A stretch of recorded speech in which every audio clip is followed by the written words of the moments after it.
tentram-tentramnya, lagi damai-damainya, muncul si cucu PKI, biadab, bangsat, siapa namanya? Fuad Gerwani, cucu Gerwani, cucu Warsina, cucu PKI, biadab. Orang-orang lagi ibadah. Saya sebenarnya udah nggak mau ceramah keras apa segala macam, karena kita lagi Ramadan, lagi suasana Lebaran, ya. Tiba-tiba muncul si bangsat satu ini, muncul si biadab satu ini, saudara-saudara. Dengan enaknya congor. Saya selama ini pernah nggak saya dia mau hina saya, mau caci maki siapapun, kita nggak ada urusan. Tapi yang dihina guru kami, guru saya. Saya dulu pondok di Al Khairat. Saya termasuk abnaul khairat. Saudara-saudara, yang dihina sama si Fuad bangsat ini, ya, si Fuad, ya, cucunya Warsina ini, Gerwani PKI ini, yang dihina sama dia itu guru tua ulama besar, Habib Idrus bin Salim Al-Jufri. Beliau itu dakwahnya luar biasa. Beliau berjuang untuk Indonesia bukan dengan pedang. Beliau berjuang untuk masyarakat Indonesia, khususnya yang berada di Indonesia Timur. Beliau berjuang dengan apa? Dengan pena. Beliau ngajar dari kampung ke kampung, dari desa ke desa. Beliau berjumpa dengan raja-raja yang belum yang banyak, ada juga raja-raja yang belum masuk agama Islam. Beliau masukkan Islam. Beliau dari kapal ke kapal, dari sini ke sana. Beliau bangun Al Khairat. Sampai sekarang Al Khairat sudah hampir memiliki 1.600 cabang. Beliau tokoh pendidikan, tidak kenal lelah. Beliau kepanasan, keringetan, nyebrang laut tiap hari hanya untuk berdakwah, tiap hari untuk mengenalkan pribumi Indonesia, untuk mengenalkan bangsa Indonesia yang ada di Sulawesi sampai Ternate, sampai Kaltara, daerah Tarakan, sampai di Ternate, di mana-mana ada Al Khairat, kebanyakan di daerah Indonesia Timur. Beliau adalah seorang pejuang. Saudara-saudara, kau tahu di akhirat ketika Allah menimbang darah syuhada, ya, ente berjuang mati di jalan Allah, darah ente ditimbang dengan tintanya ulama. Tinta ulama di sisi Allah, tinta ulama lebih berat daripada darahnya syuhada yang berjuang di jalan Allah. Nah, ini si Fuad bangsat siapa? Saya tanya, kayak begitu mau dibiarin apa enggak? Jawab, biarin apa enggak? Orang Madura cinta ulama enggak? Cinta habaib enggak? Cinta kiai enggak? Saya tanya, jawab yang jujur. Bagaimana andaikan ada guru kalian, ya, guru kalian terus dihina, dibilang monyet, dibilang pengkhianat. Saya tanya, apa yang orang Madura lakukan? Jawab. Apa? Diapain? Carok, kurang keras. Kalau ada, saya mau tanya orang Madura, ada yang menghina ulama, menghina para kiai, menghina para syekh, menghina para habaib, yang dimana beliau-beliau jelas jasanya untuk bangsa, untuk negara. Kalau ada yang menghina orang Madura, kalau polisi tidak, dengarin, kalau polisi, kalau Mabes Polri, kalau mereka tidak segera memproses orang-orang yang menghina ulama, khususnya Fuad Pleret, apa yang akan orang Madura lakukan? Apa? Saya tanya sekali lagi, saudara-saudara. Kami sampaikan, pihak kepolisian, Mabes Polri dan penegak hukum, si Fuad bangsat dan biadab, mereka, Fuad dan gerombolan-gerombolannya telah keterlaluan. Kami selama ini sabar, kami selama ini taat kepada hukum, betul. Ini negara hukum, betul. Kami masih taat, kami masih percaya kepada kepolisian. Tapi kalau aparat kepolisian tutup mata, tutup telinga, pemerintah membiarkan atau bahkan Fuad tidak dimasukkan penjara, Dan siapapun saya nggak udah urusan. Siapapun, Fuad, siapapun kau punya backing, mau siapapun nggak ada urusan. Iblis, mau siapa? Iblis, mau jenderal, nggak ada urusan. Saya makan, nggak ada urusan. Saya sampaikan sekali lagi, Mabes Polri, saya selama ini diam. Saya selama ini diam, ya. Maka saya sampaikan sekarang dengan tegas, dan saya bukan cuma di lidah, saudara-saudara. Ya, lidah saya bukan cuma di lidah. Nyali sama mulut saya bisa diadu, lebih besar nyali saya daripada mulut saya, saudara-saudara. Saya nggak banyak ngomong. Maka saya sampaikan kepada pemerintah, khususnya Mabes Polri dan pihak kepolisian, ya, kita berikan mereka waktu, karena polisi juga butuh waktu, ya. Tangkap Fuad. Dari mana-mana, menteri-menteri, gubernur, pejabat-pejabat, ulama, kiai, semua telah memberikan respon yang tegas untuk memproses hukum Fuad. Tapi kalau sampai, saya sampaikan, kalau sampai Fuad bangsat biadab, Fuad cucu Gerwani PKI tidak ditangkap, tidak ditahan, maka jangan salahkan kami umat Islam yang akan bertindak, akan kami lawan, akan kami bantai dia sampai titik darah penghabisan, saudara. Allahu Akbar, Allahu Akbar, Allahu Akbar.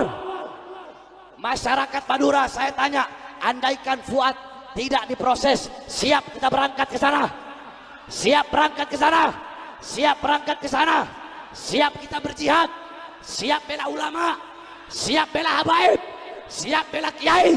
Allahu Akbar, Allahu Akbar. Indonesia merdeka, merdeka, merdeka.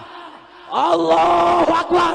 Kalau negara pengen aman, damai, tentram, maka tangkap para pemecah belah Iya. NU sama habaib mau dipisahin, gimana? Kiai sama habaib mau dipisahkan. Sekarang dibikin istilah pribumi non pribumi. Saudara-saudara, saya kasih tahu sama kau ya. Saya punya nenek orang Sangir, asli Sulawesi Utara. Nenek saya orang Sangir. Nenek saya orang Sangir. Ada turunan Bugis. Jadi jangan hanya merasa paling pribumi, betul? Betul. Fuad merasa paling pribumi. Kita juga pribumi Indonesia yang siap melawan para pemecah belah bangsa. Kita akan lawan mereka, saudara-saudara. Kita tidak akan tinggal diam. Kita akan lawan. Tidak akan berhenti sampai mati. Tidak akan mundur walaupun harus hancur, saudara-saudara. Allahu Akbar, Allahu Akbar, Allahu Akbar. Jawab yang keras. Siap lawan PKI, siap lawan antek-antek PKI, siap bumi hanguskan PKI, siap bela agama, siap bela bangsa, siap bela negara, siap bela merah putih. Allahu Akbar. Madura bersama guru tua, betul? Madura bersama Habib Idrus bin Salim Al-Jufri, betul? Allahu Akbar, Allahu Akbar. Makanya Mabes Polri, pemerintah, polisi, ya, jangan cuma anggap ini sebagai masalah yang enteng, betul? Betul. Ini isunya udah nasional. Kami selama ini enggak, dia mau bilang Habib itu Yahudi, mana ada kita urusin? Pernah enggak? Enggak pernah. Terserah, gak pernah kami urusin. Kau mau hina, mau caci, mau maki kami dengan apapun, gak ada urusan. Tapi Fuad, si bangsat biadab satu ini salah lawan. Yang dihina guru tua Habib Idrus bin Salim Al-Jufri. Gak usah deh jauh-jauh ke Palu, gak usah. Coba tes, main-main aja ke Sampang. Kira-kira jadi apa? Hah? Jadi abu. Oh, jadi abu. Hah? Jadi abu.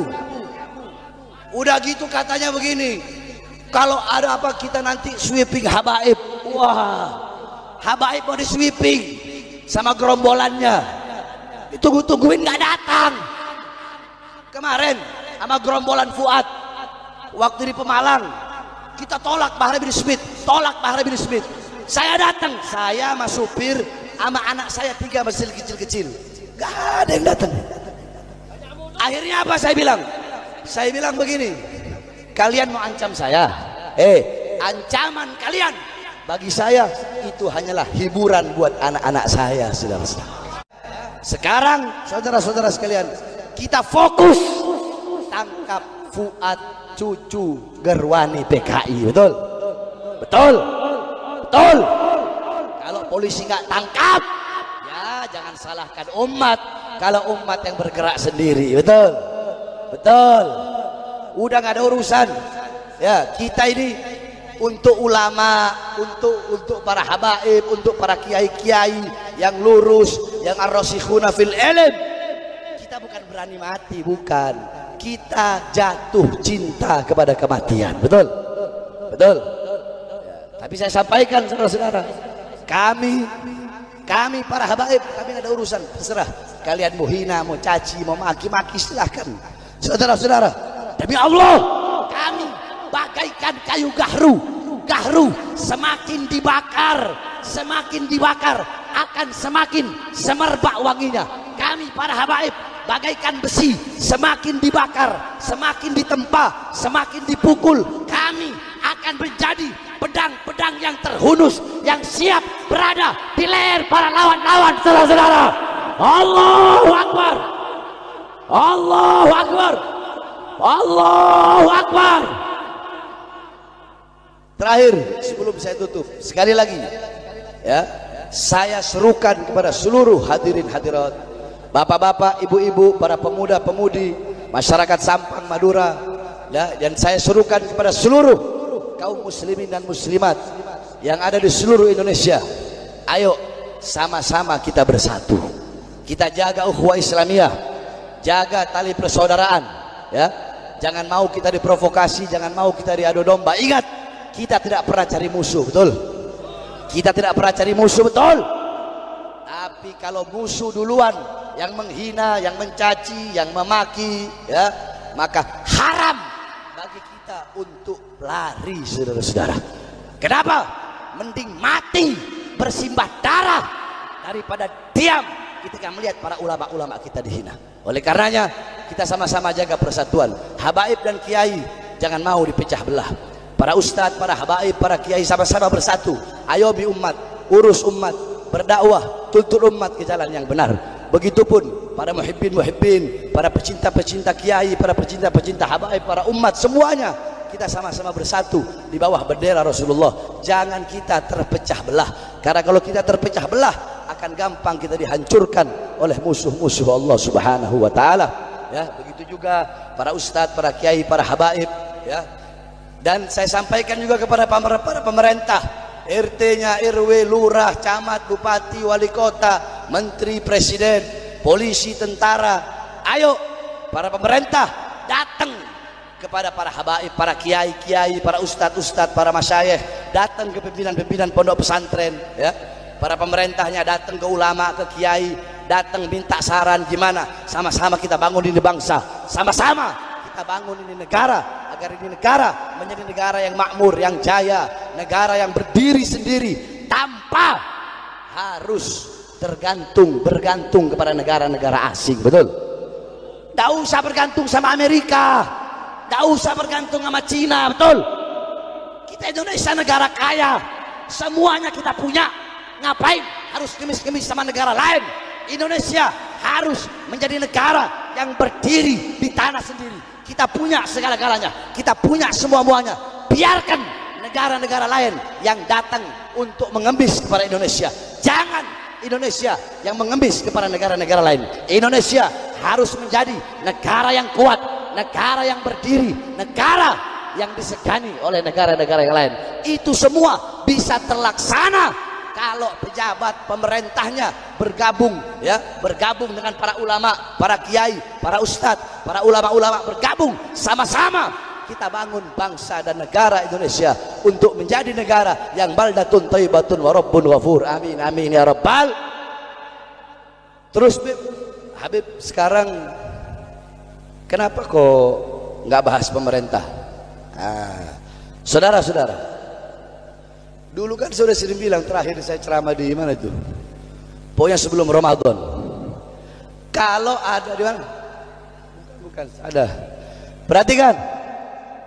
Ya. Prabowo jadi presiden.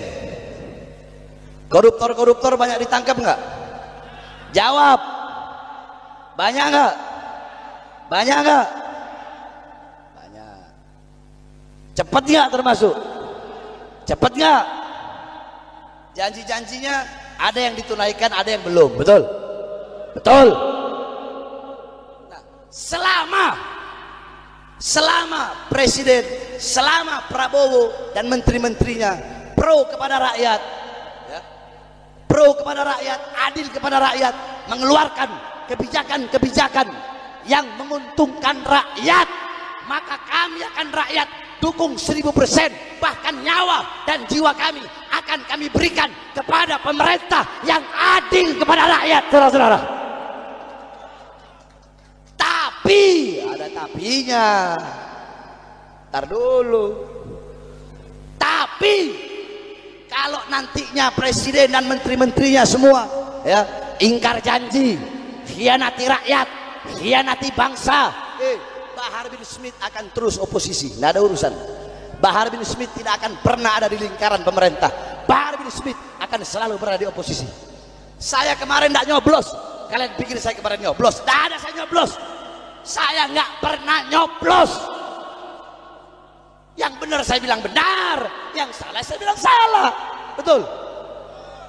Kalau ada orang yang nggak sepemikiran, nggak sejalan, ada benernya, ya saya bilang benar. Ada orang sejalan, sepemikiran, salah, ya saya bilang salah.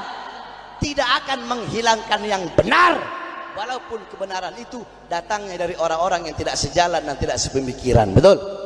Dan tidak akan membenarkan yang salah, walaupun yang salah itu datangnya dari orang-orang terdekat, dari keluarga, sahabat, sanak saudara, atau orang-orang yang sepemikiran. Tapi saya sampaikan, kalau nanti pemerintah khianati rakyat, ingkar janji sama rakyat, ya, menyusahkan rakyat, maka saya bersumpah, saya Bahar bin Smith yang akan berada di barisan paling depan demi rakyat, demi bangsa, demi negara, demi Indonesia, demi rakyat yang susah, demi rakyat yang kelaparan, demi rakyat yang menderita.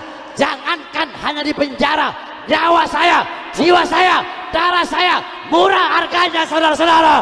Allahu Akbar, Allahu Akbar. Masyarakat Sampang saya tanya semuanya, siap bela para ulama, siap bela para habaib, siap bela bangsa, siap bela negara, siap bela NKRI. Indonesia merdeka, merdeka, merdeka, merdeka.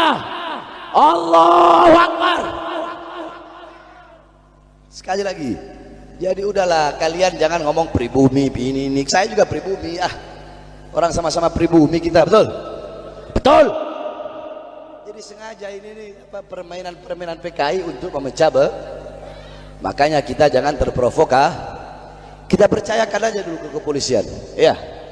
Kalau polisi tutup mata, tutup telinga, ya, polisi biarkan, baru hukum rimba yang berjalan, saudara-saudara. Ya, betul ya. Oke. Ya, jadi udah. Saya nggak mau bahas-bahas nasab, saudara-saudara. Nggak mau saya bahas nasab.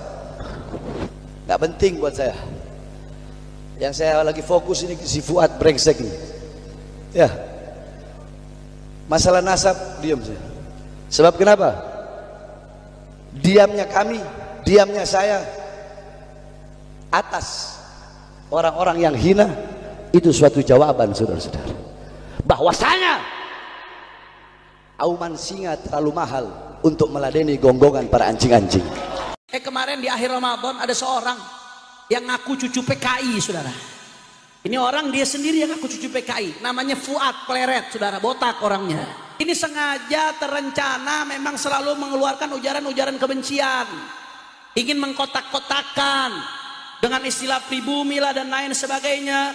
Padahal saudara, itu dulu kerjaan Belanda. Yang menggunakan istilah pribumi untuk mengkotak-kotakan itu kerjaan Belanda. Anda bisa buka di referensi, saudara, di berbagai literatur. Makanya Imam besar Al-Habib Muhammad Rizik bin Husain bin Syihab kemarin menyuarakan dengan keras, dengan tegas bahwasanya Fuad yang mendeklarasikan dirinya sebagai cucu PKI ini, saudara, yang mengaku bahwasanya yang menghina guru tua, merendahkan guru tua dan menghina banyak ulama, orang ini pemecah belah bangsa. Maulidina TV. Di Indonesia justru ada pihak-pihak yang coba-coba memecah belah umat Islam, bahkan memecah belah rakyat Indonesia. Betul? Betul? Bahkan kemarin, saudara, di akhir Ramadan, ketika para kiai lagi sibuk baca Quran, khatmul Quran, ngajak umat di mana-mana, saudara. Para habaib lagi sibuk khatmul Quran dengan puluhan ribu umat di mana-mana. Itu di Jakarta. Setiap malam-malam ganjil ada acara khutmul Quran di Maqamat. Itu yang hadir nggak kurang dari 50.000 orang, saudara. Habaibnya lagi sibuk, kiai-kiainya lagi sibuk. Ada satu orang, saudara. Ada satu orang yang dengan enaknya, dengan gampangnya menghina seorang ulama besar, saudara. Emang dari sepanjang Ramadan, dari awal Ramadan nggak berhenti memprovokasi. Kalau anda lihat terus dia provokasi umat. Umat lagi adem nih, lagi enak. Di akhir Ramadan, saudara, dengan enaknya dihina seorang ulama besar namanya Al-Habib Al-Imam Idrus bin Salim Al-Jufri, saudara. Habib Idrus bin Salim Al-Jufri seorang ulama besar di Nusantara. Beliau di Palu, Sulawesi Tengah, saudara. Besok subuh saya akan berangkat ke Palu untuk hadir haul beliau. Subuh langsung dari sini, saudara. Mudah-mudahan sehat walafiat, doakan. Di sana beliau dikenal dengan istilah guru tua. Seorang yang punya jasa besar pendidikan di Sulawesi dan Indonesia Timur. Anda bayangkan, dari tahun 30-an sampai tahun 70, ketika beliau wafat, saudara, sebelum beliau wafat hampir 70-an, saudara, itu beliau berjuang habis-habisan sekian tahun tersebut, hampir tahun 70, mendirikan madrasah. Sampai-sampai di masa hidupnya beliau sudah mendirikan 500 lebih madrasah al-khairat di Sulawesi dan Indonesia Timur, saudara. 500 lebih madrasah di masa itu, saudara. Ini di Sulawesi. Sekarang aja di Sulawesi aksesnya masih susah jalanannya, saudara. Dari pulau ke pulau, dari desa ke desa, hutan ke hutan, bahkan sampai ke Indonesia Timur, sampai ke Maluku, sampai ke Maluku Utara, saudara. Bahkan itu Abnaul Khairat sampai ke Papua, luar biasa. Saking besarnya jasa beliau. Sampai-sampai kalau kita berangkat ke Palu, saya ini besok terbang dari Juanda, Surabaya, mendarat di Palu. Itu mendarat di Palu di bandara namanya Sis Al Khairat. Bandara Mutiara Sis Al Khairat. Mutiara Sayyid Idrus Salim Al Jufri, saudara. Saking besarnya jasa beliau, seorang Habib Sayyid Idrus bin Salim Al Jufri, sampai-sampai nama bandara pakai nama beliau, saudara. Luar biasa. Dia cetak umat, dia cetak para pejuang. Bahkan ketika Indonesia merdeka, saudara, beliau tuliskan syairnya. Ditanamkan itu rasa kecintaan kepada nasionalisme kepada Indonesia untuk masyarakat Sulawesi. Dia tulis syair, salah satunya dukungan terhadap kemerdekaan. Beliau katakan, kullu ummatin laha ramzu izzin wa ramzu izzin al-hamra wal bayda'u. Setiap umat, setiap bangsa punya simbol kemuliaan, kata Habib Idrus bin Salim Al-Jufri, dan simbol kemuliaan kita adalah merah dan putih, saudara. Allahu Akbar, Allahu Akbar. Ini ulama besar. Anda kalau ke Sulawesi, sampai ke rumah-rumah orang itu hampir semuanya ada foto beliau, saudara. Di semua rumah, khususnya Sulawesi Tengah. Alumninya luar biasa. Bahkan sampai, mohon maaf, jangankan yang muslim, sampai yang non muslim, itu komunitas Kristen, komunitas Hindu, komunitas Buddha ikut memberikan rekomendasi beliau supaya jadi pahlawan nasional, saudara. Saking besarnya pengaruh beliau di Sulawesi. Kemarin di akhir Ramadan ada seorang yang ngaku cucu PKI, saudara. Ini orang dia sendiri yang ngaku cucu PKI, namanya Fuad Pleret, saudara, botak orangnya. Dia hina Sayyid Idrus Al-Jufri, bahkan dikatakan sebagai monyet, saudara. Saya mau tanya, kurang ajar atau tidak? Kurang ajar atau tidak? Kurang ajar atau tidak? Saudara, Sayyid Idrus dan ulama-ulama kita nggak akan pernah terhina dengan hinaan tersebut. Ibarat orang yang mau menyundul gunung batu mau diseruduk. Kira-kira kalau ada orang mau nyeruduk gunung batu, yang hancur kepalanya atau gunungnya? Kepalanya atau gunungnya? Tapi kalau kita tidak membela, kita diam, kita yang hina saudara. Karena diam, bungkam terhadap kekasih Allah, ulama berjasa dihinakan. Masya Allah, bahkan nggak sampai di situ, saudara. Ini sengaja, dia sengaja. Ini sengaja terencana, memang selalu mengeluarkan ujaran-ujaran kebencian, ingin mengkotak-kotakan dengan istilah pribumi lah dan lain sebagainya. Padahal saudara, itu dulu kerjaan Belanda yang menggunakan istilah pribumi untuk mengkotak-kotakan. Itu kerjaan Belanda. Anda bisa buka di referensi saudara di berbagai literatur. Anda bisa lihat di Wikipedia. Belanda yang membuat tingkatan-tingkatan. Ada tingkatan kelas pertama Belanda, Eropa dan lain sebagainya. Ada tingkatan warga kelas 2 Cina, India, Arab dan lain sebagainya. Ada tingkatan ketiga yang disebut oleh Belanda pribumi. Ini Belanda yang mengkotak-kotakan. Tujuannya supaya apa? Tujuannya supaya ada kecemburuan sosial, supaya nggak berbaur, supaya nggak bersatu. Kalau sudah pecah, tidak berbaur, maka Belanda yang diuntungkan, perlawanan jadi lemah. Akhirnya Belanda menjadi kuat. Ini kerjaan Belanda, saudara. Kerjaan siapa? Kurang kompak, kerjaan siapa? Kurang keras, kerjaan siapa? Belanda, saudara. Begitu Indonesia merdeka, ada yang namanya Sumpah Pemuda. Maka saudara, jauh sebelum Indonesia merdeka, kita semua satu, apapun bahasa kita, apapun budaya kita, apapun kita satu bangsa, Indo. Juga ada namanya Sumpah Pemuda Arab. Itu pemuda-pemuda Arab, saudara, baik yang dari kalangan sadah, non sadah, bersatu menyatakan deklarasi sebagai bangsa Indonesia. Apalagi begitu kita mendeklarasikan kemerdekaan, mendeklarasikan bahwasanya kita semua bineka tunggal ika, beda-beda suku, beda-beda budaya, beda-beda bahasa, kita satu Indo. Bahkan nggak sampai di situ, saudara, kita juga disatukan dengan Islam. Wahada a'zam wa'ala. Beda suku, beda bahasa, beda budaya, nggak ada hubungan kekerabatan. Kita disatukan dengan satu Indo ya Islam. La ilaha illallah Muhammadur. Mau dipecah belah, mau diacak-acak, saudara. Diskriminasi, rasisme. Ini keji, ini biadab, saudara. Ini upaya-upaya jahat. Karena kalau habaib, kiai, umat Islam sudah ribut dengan isu-isu rasisme, saudara. Akhirnya apa yang terjadi? Yang diuntungkan bandar-bandar judi, saudara. Judi online makin merajalela di mana-mana, betul? Yang diuntungkan bandar narkoba, yang diuntungkan para koruptor, yang diuntungkan oligarki. Ribut, dibikin ribut urusan rasisme. Di Banten laut dipagerin, saudara. Laut dipagerin. Anda tahu Fir'aun? Tahu Fir'aun? Sekejam-kejamnya Fir'aun nggak pernah magerin laut merah, saudara. Ini laut dipagerin, mau dirampok. Kalau sudah laut dipagar, saudara, ini soal kedaulatan. Kalau sudah mereka menguasai pantai sepanjang-panjangnya, seharusnya keluar masuk orang itu bisa lewat pelabuhan, bisa lewat bandara, itu bisa diawasi. Apa barang yang masuk, apa barang yang keluar, apakah ada senjata, apakah ada narkoba. Tapi kalau sudah pantai sepanjang-panjangnya dikuasai, saudara, siapa yang bisa mengawasi? Mereka nggak masukkan narkoba, mereka nggak masukkan senjata, mereka nggak masukkan apa-apa yang bisa merugikan umat. Siapa, saudara? Maka nggak main-main, saudara. Ini ada kerjaan di belakangnya, ada dalang di balik ini. Makanya Imam Besar Al Habib Muhammad Rizik bin Husain bin Syihab kemarin menyuarakan dengan keras, dengan tegas, bahwasanya Fuad yang mendeklarasikan dirinya sebagai cucu PKI ini, saudara, yang mengaku bahwasanya yang menghina guru tua, merendahkan guru tua, dan menghina banyak ulama, orang ini pemecah belah bangsa, pemecah belah kebinekaan kita, penghina ulama, pemecah belah umat Islam, pengadu domba antara Dzurriyyat Wali Songo dengan habaib, pengadu domba antara umat yang seperti ini wajib untuk ditangkap, wajib untuk dijebloskan ke penjara, saudara. Setuju?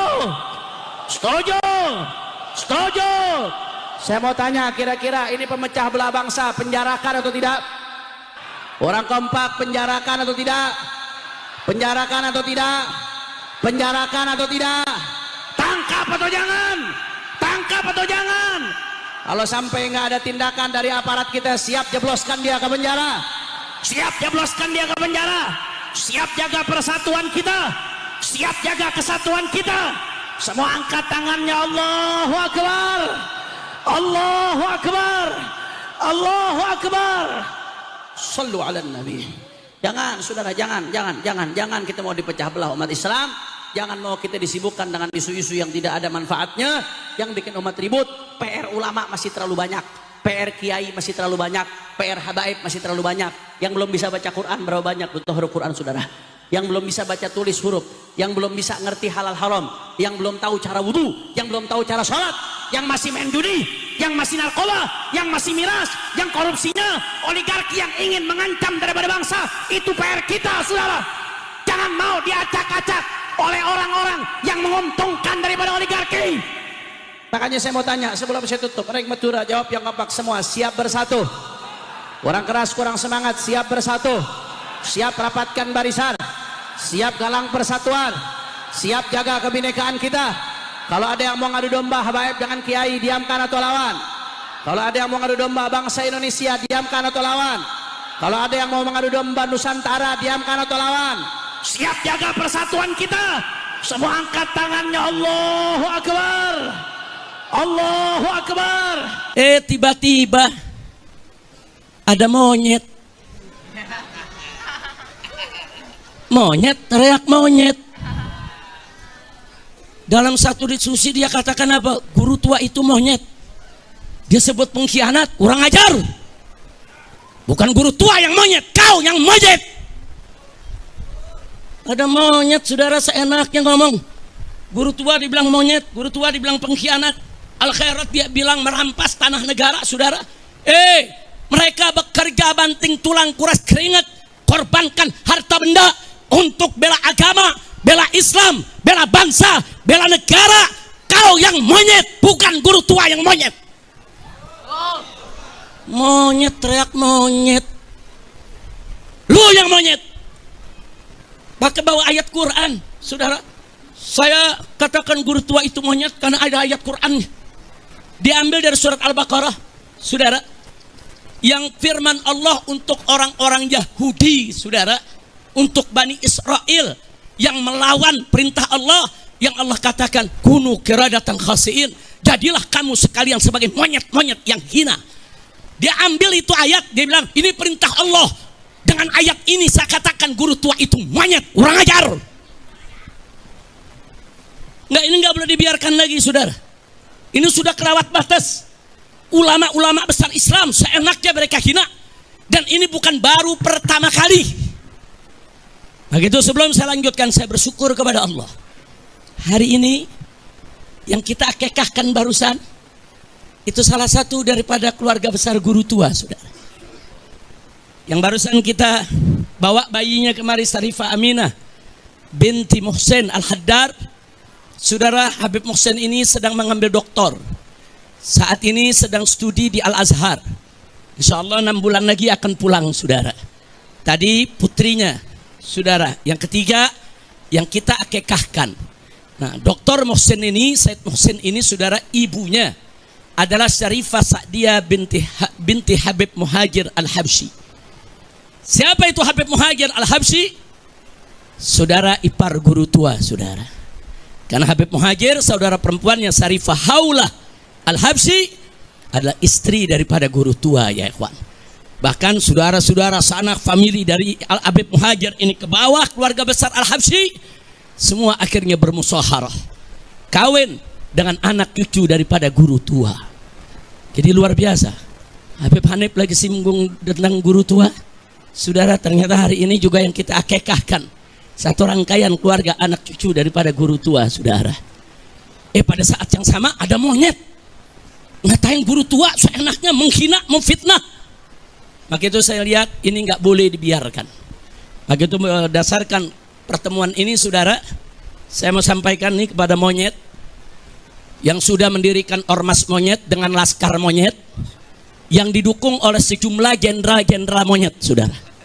Ada oknum-oknum jenderal-jenderal monyet yang mendukung ormas monyet ini saudara. Saya mau sampaikan kepada mereka, sudahlah, capek kita. Kalian setiap hari menghina, memfitnah, capek. Kita perang aja deh. Kita perang aja. Saya siap untuk kobarkan perang melawan mereka dengan backingnya, sudah. Takbir. Umat Islam semua saya tanya, siap perang lawan gerombolan monyet? Takbir. Takbir. Takbir. Ini bulan Ramadan. Habaib-habaib di mana lagi mimpin umat, tarawih, khataman, baca Quran. Kiai-kiai, ulama-ulama di mana lagi bikin buka bersama, it'amul masakin, lagi kasih nasihat, suasana sejuk, enak, saudara. Bahkan umat Islam di mana-mana menahan diri, nggak ikut-ikutan dengan demonstrasinya mahasiswa. Untuk apa? Menjaga kehusuan daripada bulan Ramadan. Begitu mau masuk akhir Ramadan, mereka kotori, kurang ajar. Selama ini mereka caci maki habaib, mereka fitnah Habib Utsman bin Yahya Mufti Betawi, mereka hina Habib Ali bin Abdurrahman Habsyi, pendiri Islamic Center Indonesia Kuitang, saudara. Bahkan mereka hina imam yaitu Ahmad bin Isa Al-Muhajir, mereka hina Imam Ubaidillah, mereka hina Imam Al-Haddad, saudara. Sampai kapan akan kita biarkan? Dan ini sudah dilaporkan ke Mabes Polri, tapi Kapolri tidak memproses. Maka itu saya sampaikan, ini enggak boleh dibiarkan. Selesai Ramadan ini, kita akan konsolidasi, saudara. Kalau negara tidak bisa menyelesaikan urusan ini, saya akan beri komando kepada umat Islam. Ayo kita selesaikan dengan cara kita. Takbir. Siap berjihad.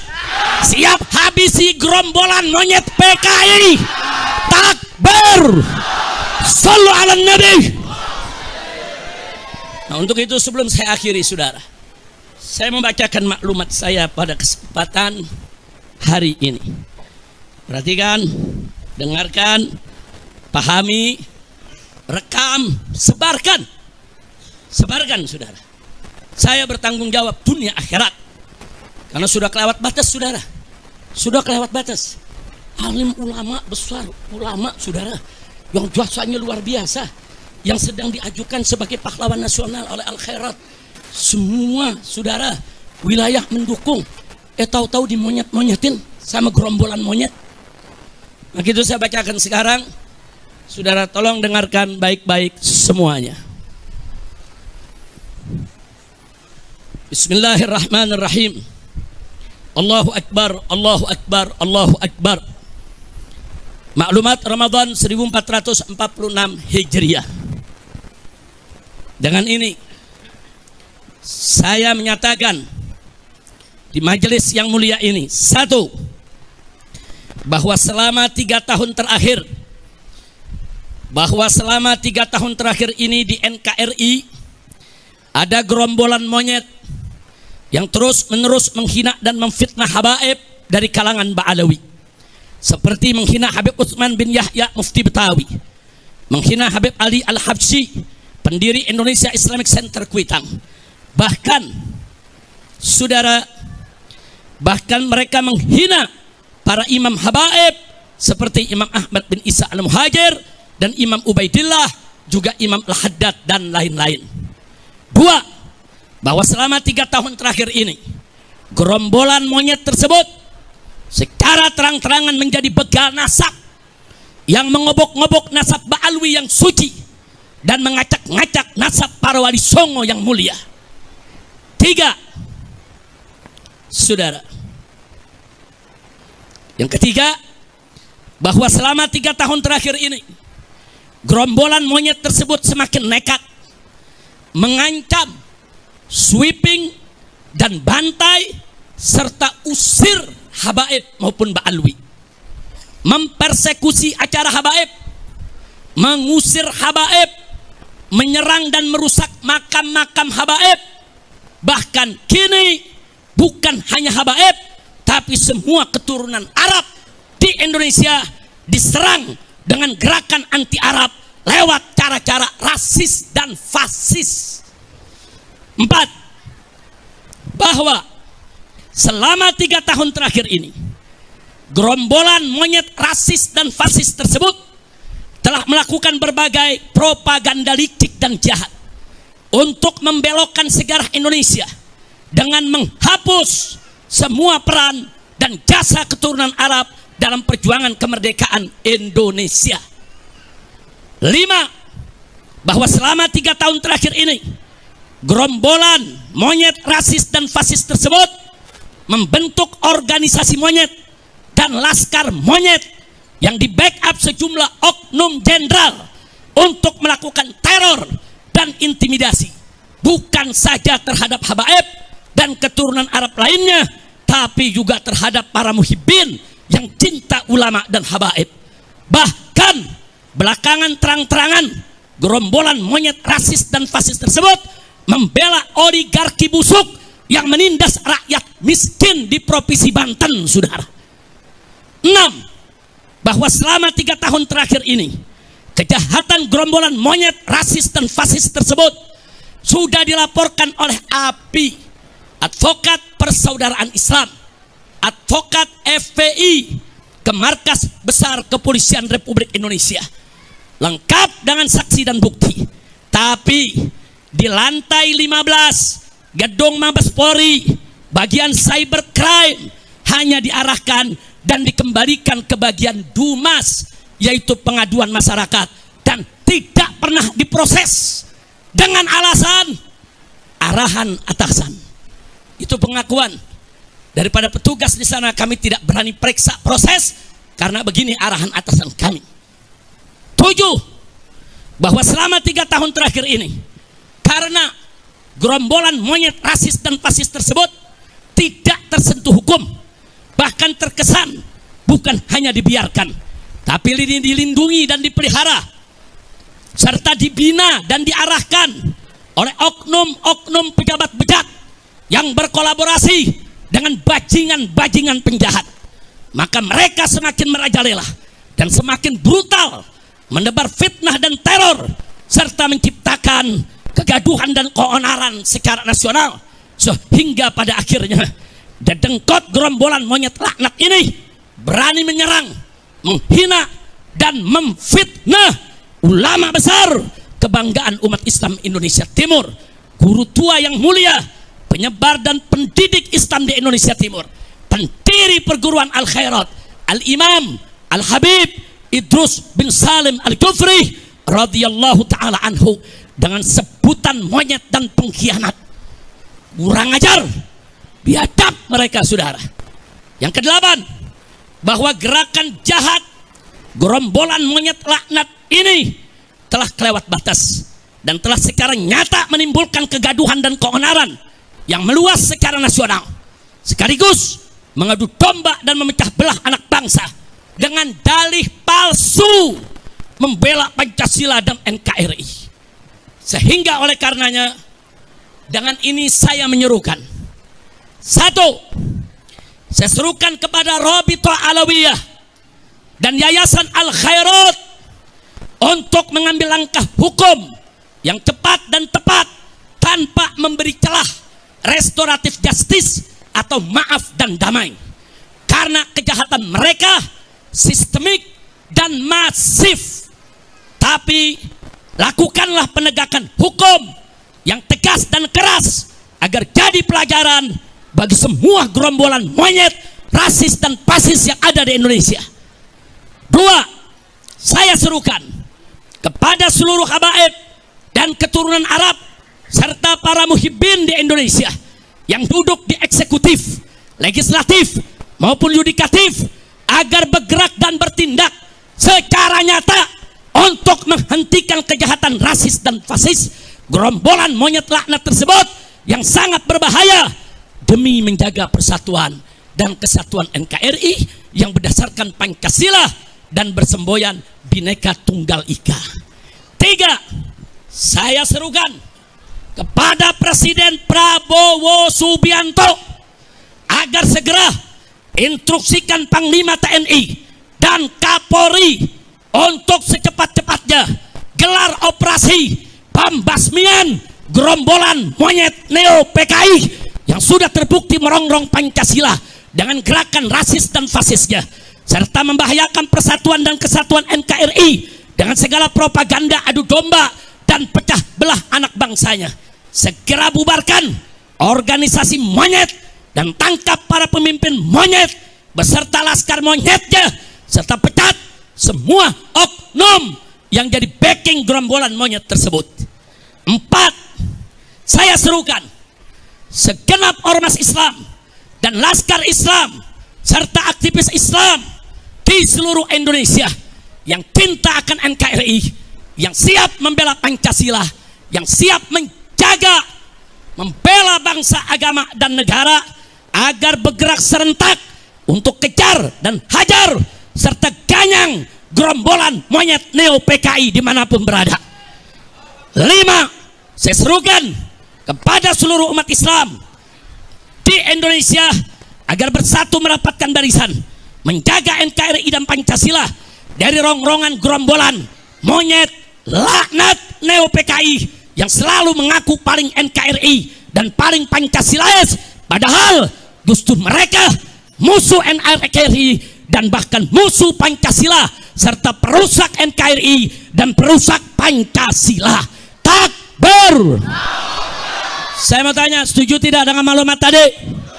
Siap sebarluaskan? Siap laksanakan? Takbir.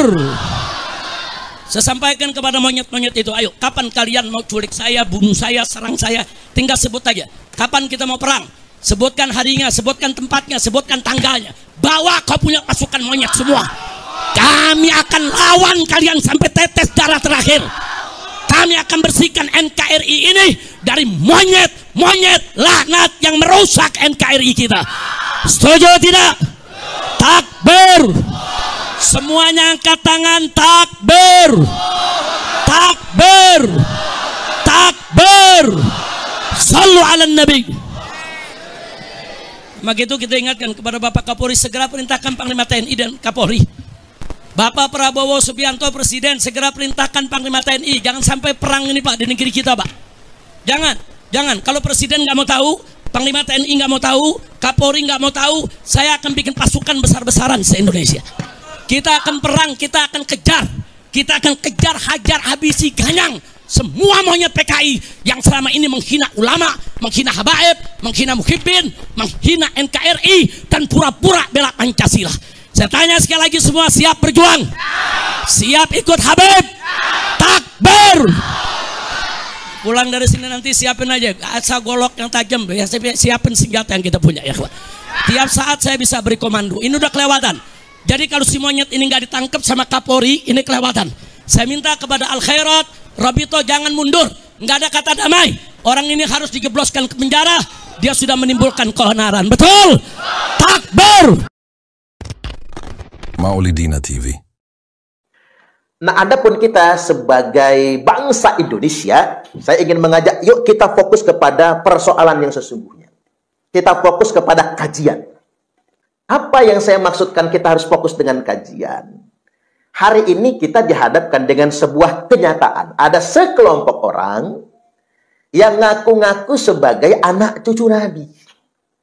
Nah, pengakuan ini harus kita pertanyakan. Mengapa? Karena kita umatnya Nabi. Jadi kita ini punya legal standing. Kita punya hak lah untuk bertanya, kalau bahasa sederhananya, kepada siapapun yang ngaku sebagai cucu Nabi, sebagai dzurriyyat Nabi, atau ngaku-ngaku sebagai ahlul bait Nabi, karena kita merupakan umat Nabi. Karena khawatir nanti kita cuma dijadikan objek oleh mereka. Nah, seiring dengan berjalannya waktu, ada sekelompok orang yang mengaku sebagai anak cucu Nabi ini, tiba-tiba muncullah sebuah kajian yang dikeluarkan oleh Kiai Haji Imaduddin Utsman Al-Bantani yang menemukan sebuah fakta. Ternyata sekelompok orang yang ngaku-ngaku sebagai anak cucu Nabi ini, mereka bukan anak cucu Nabi. Fakta ini didapatkan berdasarkan pendekatan kitab nasab. Diteliti di kitab nasab, selama 6 abad lamanya tidak ditemukan keterangan berkaitan dengan leluhur Ba'alwi merupakan keturunan Nabi. Dan berdasarkan pendekatan histori, pendekatan sejarah juga tidak ditemukan datanya. Dan ditambah lagi, berdasarkan kajian ilmu DNA, YDNA, asal-usul DNA Bani Ba'alwi ini ternyata haplogrupnya G. G itu bukan keturunan Nabi. Mereka nggak pantas mengaku keturunan Nabi. Jangankan mengaku keturunan Nabi Allah Muhammad Sallallahu Alaihi Wasallam, orang mengaku keturunan Nabi Ibrahim saja nggak bisa, karena YDNA-nya berbeda. keturunan Nabi Ibrahim sampai keturunan Nabiullah Muhammad sallallahu alaihi wasallam DNA-nya harus J1. Sedangkan mereka yang ngaku-ngaku ini DNA-nya G. Nah, sampai hari ini mereka ngotot betul ngaku anak cucu Nabi. Ketika kita luruskan dengan ilmu loh, meluruskannya ini, kita luruskan dengan ilmu, dengan kajian DNA, kajian kitab NASA, kajian histori. Antum pade ini bukan keturunan Nabi loh. Lantas kemudian mereka playing victim, merasa dihina, merasa dizolimi, dan lain sebagainya. Justru dampak dari pengakuan sebagai anak cucu Nabi ini yang dirugikan itu adalah umat Islam. Ini menurut saya termasuk dalam kategori penodaan agama. Ngaku-ngaku sebagai dzurriyyat Nabi. Itulah mengapa Imam Malik sampai berfatwa, hukum asalnya haram ngaku-ngaku sebagai anak cucu Nabi. Kalau nggak bisa membuktikannya. Mengapa kemudian para ulama mengharamkan ngaku-ngaku anak cucu Nabi? Dikarenakan ini terkait dengan ketentuan Imam Mahdi yang akan lahir di akhir zaman sebagai keturunan Nabi. Untuk mengantisipasi terlanggarnya syariat, untuk mengantisipasi adanya pengakuan Imam Mahdi palsu, maka siapapun wajib membuktikan dan memverifikasi kalau ngaku-ngaku sebagai anak cucu Nabi. Sampai-sampai Imam Malik rahimahullahu ta'ala berfatwa, kalau ada yang ngaku-ngaku anak cucu Nabi, padahal tidak bisa sama sekali membuktikan dia anak cucu Nabi, maka hukumannya ada 3. Yang pertama, yudrabu dorban waji'a, pukul ia dengan pukulan yang sangat menyakitkan. Ini hukum loh yang difatwakan oleh ulama fikih. Jadi bukan fatwa sembarangan sebetulnya. Kemudian yang kedua, wa yusahhar bihi, viralkan. Jangan henti-henti menyebarkan. Kalau ada sekelompok orang yang ngaku-ngaku anak cucu Nabi, viralkan untuk menegaskan mereka bukan anak cucu Nabi. Ini wajib mensiarkannya, mendakwahkan sebagai bagian dari amar ma'ruf nahi mungkar. Viralkan kemana-mana. Jadi memviralkan pengakuan cucu-cucu palsu, orang yang ngaku-ngaku sebagai cucu Nabi itu hukumnya wajib. Tidak gibah, bukan fitnah, bukan gibah. Dan itu bukan bagian dari provokasi. Tapi itu merupakan sebuah kewajiban umat Islam. Kemudian baru yang ketiga, wa yuhbasu zamanan tawila, penjarakan dia dengan penjara yang lama.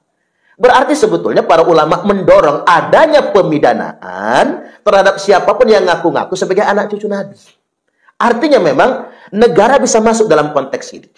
Jadi agar tidak terjadi konflik horizontal, sebagaimana Rizik CS sudah ngajak perang semacam ini, ada baiknya negara ikut campur. Negara intervensi ikut campur untuk melakukan verifikasi dan kajian bersama, benar nggak ini klan Ba'alwi ini sebagai anak cucu Nabi? Dan bahkan kalau berdasarkan rekomendasi ulama, rekomendasi Imam Malik, siapapun yang ngaku-ngaku anak cucu Nabi bisa dipidanakan. Wa yuhbasu zamanan tawila, pidanakan dia, penjarakan dia dalam waktu yang cukup lama agar dia menyadari bertobat kepada Allah Subhanahu wa taala. Ada fatwanya, ada pemidanaan terhadap orang-orang yang ngaku-ngaku sebagai anak cucu Nabi tersebut. Dan di Indonesia bisa diberlakukan. Kita punya payung hukumnya, yakni apa? Pasal penodaan agama.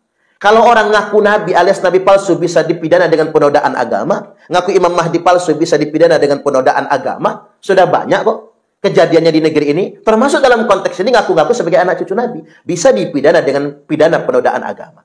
Jadi saya ingin mengajak publik Indonesia, yuk kita concern kepada kajian. Yang pertama, untuk terus-menerus mensosialisasikan agar tidak ada lagi yang berani mengaku-ngaku anak cucu Nabi. Dan kalau bisa, negara hadir dalam konteks ini agar tidak terjadi benturan di tengah-tengah masyarakat. Dengan apa?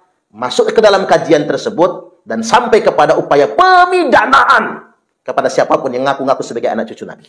Kemudian yang berikutnya, kita dihadapkan dengan fakta di mana pengakuan terhadap keturunan Nabi ini, ngaku-ngaku sebagai anak cucu Nabi ini, berdampak negatif terhadap umat. Yang pertama, dampaknya apa? Terjadi eksploitasi terhadap umat. Umat kemudian dimobilisir, harus cinta menjadi muhibbin, harus taat dengan seseorang, atau 1-2 orang, atau bahkan sekelompok orang yang katanya anak cucu Nabi. Tidak jarang kita menyaksikan di mana demonstrasi, mobilisasi massa, mengatasnamakan mereka muhibbin anak cucu Nabi. Berarti ada dampaknya kan terhadap publik Indonesia yang mayoritas beragama Islam ini, atau mayoritas muslim ini tentunya. Belum lagi yang ini nyata betul. Terjadinya pendawiran. Jadi eksploitasi yang benar-benar terjadi di kalangan pesantren adalah terjadinya pendawiran di pondok-pondok pesantren. Ada orang yang silih berganti datang, mereka ngaku sebagai anak cucu Nabi, maka lantas kemudian meminta sejumlah uang kepada pengurus pondok pesantren. Saya menyarankan kepada pemerintah Republik Indonesia, terserah lembaga apa yang menangani ini, boleh jadi BNPT ya, BNPT atau lembaga yang lainnya. Kalau ingin membuktikannya, datanglah ke pesantren-pesantren se-Indonesia Raya tercinta ini, terutama pesantren-pesantren yang dikelola oleh kiai-kiai NU atau pesantren yang terafiliasi dengan Jamiah Nahdlatul Ulama, dan tanyakan di sana, benarkah ada terjadi orang-orang yang datang silih berganti ngaku-ngaku anak cucu Nabi dan kemudian meminta sejumlah uang.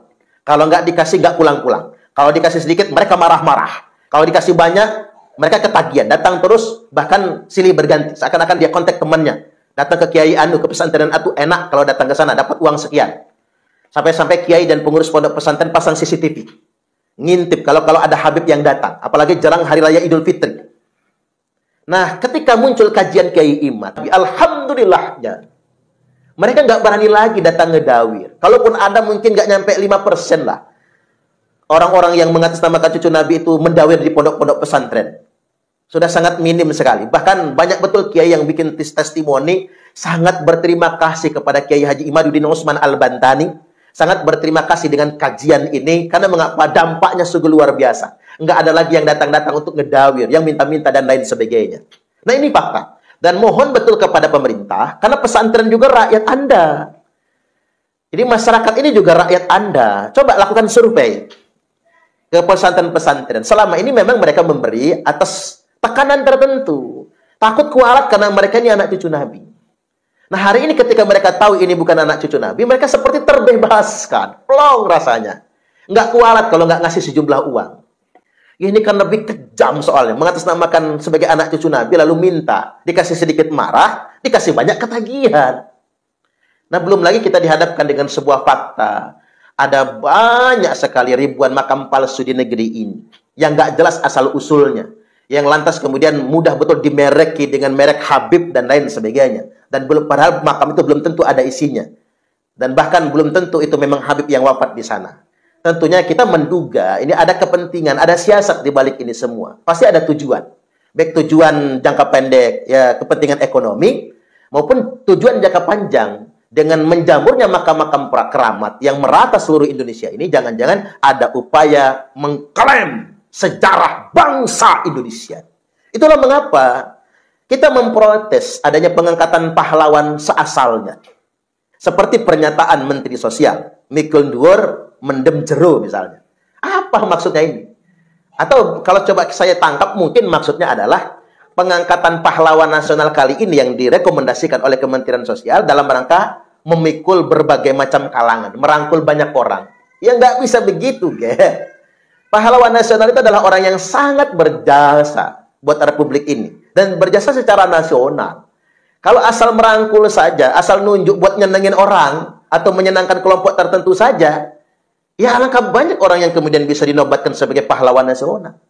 Saya ambil contoh misalnya, dari Lampung ini ada 2 yang sudah dinobatkan pahlawan nasional. Yakni yang pertama, Raden Intan, yang gugur di medan tempur. Kemudian Kiai Haji Ahmad Hanafiah, yang juga gugur di medan tempur. Dan wajar, tidak ada kontroversinya di Lampung. Orang-orang Lampung senang semua, gembira semua. Bahkan sebetulnya ada yang sangat berkorban juga di medan tempur. Dengan perjuangan yang sungguh luar biasa. Yakni siapa? Bapak kandungnya Raden Intan. Siapa beliau? Yakni Raden Imba Kesubaratu. Beliau ini perang, betul-betul perang melawan Belanda itu. Melawan VOC. Kesana kemari perang. Sampai kemudian ditangkap. Dibawa ke Batavia. Kemudian dibawa ke timur Belanda. Lantas kemudian beliau bersama mertuanya gugur di sana. Ini jelas-jelas tuh, berjuang demi kemerdekaan Republik Indonesia. Bapak kandungnya Raden Intan, Raden Imba Kesubaratu. Sampai hari ini belum ditetapkan sebagai pahlawan nasional. Artinya, daripada orang lain yang belum jelas jasanya buat bangsa ini, yang mending yang jelas-jelas saja yang sudah berkorban. Yang gugur memang di medan tempur, tentunya sedemikian rupa. Bahkan Rizik Syihab menyebut Mufti Batavia, Utsman bin Yahya. Dalam video tersebut. Coba kita cross-check kembali. Ada sesuatu yang sangat menyakitkan terkait dengan Mufti Batavia, Utsman bin Yahya. Ini kan orang yang dibawa oleh Belanda, yang dibawa oleh VOC, yang diangkat sebagai mufti oleh Ratu Belanda, yang mendapatkan penghargaan dari Ratu Belanda. Saya ingin kembali kepada Rizik Syihab. Anda nyebut-nyebut Utsman bin Yahya, Mufti Batavia. Tapi catatan sejarah membuktikan, fakta menunjukkan, dia diangkat oleh Belanda. Dia muftinya Belanda. Dia menerima penghargaan dari Ratu Belanda. Bahkan dia yang mengeluarkan fatwa, perjuangan rakyat Cilegon adalah perjuangan yang gurur, sesuatu yang menipu dan sia-sia, dan itu bukan jihad. Ayo kita sadar, bangsa Indonesia, buka faktanya. Utsman bin Yahya telah menulis sebuah kitab yang menyatakan perjuangan rakyat pribumi, khususnya di Cilegon, dalam peristiwa geger Cilegon melawan Belanda, adalah perjuangan yang gurur. Apa itu? Menipu, sia-sia, perjuangan setan, dan bukan jihad. Ini kenyataannya. Apa orang seperti ini yang mau kita jadikan sebagai pahlawan nasional? Tentunya tidak, kan? Coba kita buka file sejarah kembali tentang peristiwa geger Cilegon. Sebuah perang rakyat pribumi melawan penjajah VOC atau Belanda. Perang ini dipimpin oleh Kiai Wasit, yakni murid kesayangan Kiai Haji Abdul Karim Tanara, yakni saudara sepupu atau mungkin paman dari Syekh Nawawi Al-Jawi Al-Bantani. Begitu banyak nyawa melayang dalam peristiwa geger Cilegon. Tapi tiba-tiba perjuangan bertaruh nyawa dan berdarah-darah melawan Belanda ini, apa kata Habib Utsman bin Yahya? Itu gurur. Bayangkan sedemikian rupa. Kita tidak mungkin menjadikan pengkhianat bangsa Indonesia sebagai pahlawan. Saya ulangi sekali lagi, kita tidak akan pernah terima ada pengkhianat bangsa Indonesia untuk dijadikan pahlawan, siapapun dia. Saya ingin tegaskan pada kesempatan kali ini, ada baiknya pemerintah segera turun tangan untuk mengantisipasi konflik horizontal. Pemerintah mengantisipasi dengan cara apa? Mengadakan kajian. Jadi kajian nasab ini difasilitasi oleh pemerintah. Jadi dari kalangan Ba'alwi silakan tunjuk siapa wakilnya. Dari kalangan ulama Nusantara, Kiai Imad dan kawan-kawan silakan tunjuk siapa wakilnya. Diskusi di mana dikawal oleh TNI dan Polri, difasilitasi oleh negara, dibiayai oleh negara, dengan satu kesepakatan, diskusinya tidak membawa pengikut. Karena yang bikin rame, bikin gaduh kan pengikut sebetulnya. Jangan bawa pengikut. Setelah itu kemudian lakukan tes DNA terhadap semua orang yang ngaku-ngaku sebagai anak cucu Nabi. Dan mulai saat ini, kalau ada lagi yang ngaku-ngaku anak cucu Nabi, apalagi menggunakan pengakuan tersebut untuk alat eksploitasi terhadap umat, kita dorong semua aturan atau regulasi pemidanaan terhadap siapapun yang ngaku-ngaku sebagai anak cucu Nabi. Kalau sampai mau perang, jangan sesama orang Indonesia sudah Islam. Perang di Palestina. Oh iya. Perang ikut ke sana. Kalau mau perang. Jadi jelas pernyataan Rizik Syihab itu, saya sebagai ketua PWI, saya sangat menyayangkan sekali, dan itu adalah perilaku anak kecil dan tidak ubahnya seperti orang-orang pada waktu zamannya Rasulullah, orang musyrik dan orang Yahudi, ketika diberikan pencerahan oleh Rasulullah, ketika diberikan edukasi oleh Rasulullah, dan Rasulullah membatalkan Tuhan-Tuhan mereka dan agama mereka, mereka pada akhirnya ribut pengen ngejak perang,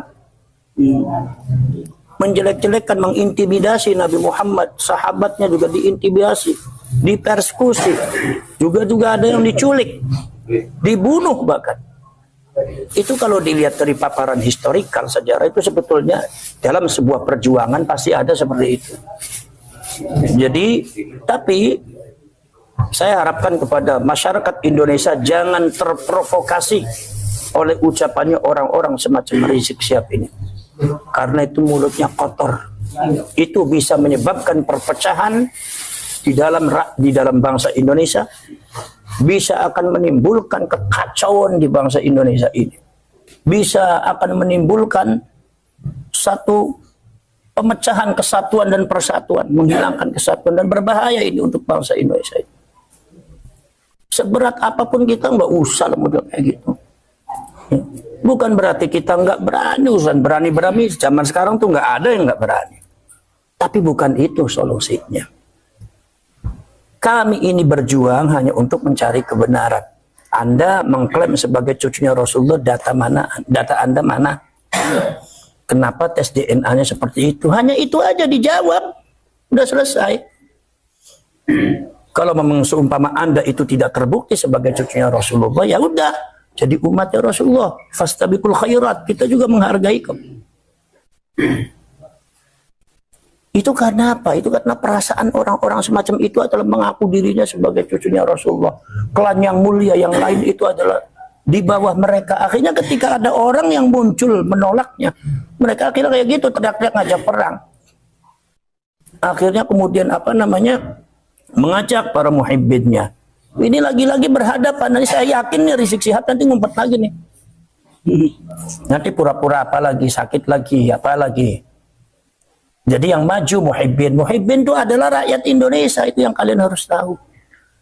Muhibbin adalah kawan-kawan kita, saudara-saudara kita. Nah, kalau perang antar orang Indonesia lagi yang berdarah-darah, rakyat Indonesia yang kena lagi berdarah, yang jadi korbannya akan rakyat Indonesia, maka saya larang. Apa ini? Ucapan model apa model kayak gini? Suruh orang Indonesia perang. Saya sudah katakan kalau memang mau berperang dengan kami, persiapkan seluruh Ba'alwi. Jangan ikut-ikutan muhibbin rakyat Indonesia, jangan dibawa. Ba'alwinya dong. Lawan itu kita. Lawan itu polisi, lawan kita TNI.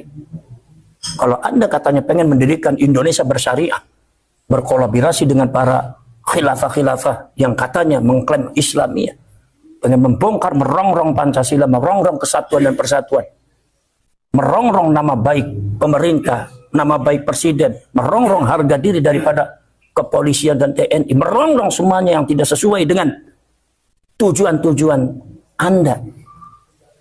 Repot nanti orang kayak gitu. Kita ini untuk membentengi masyarakat.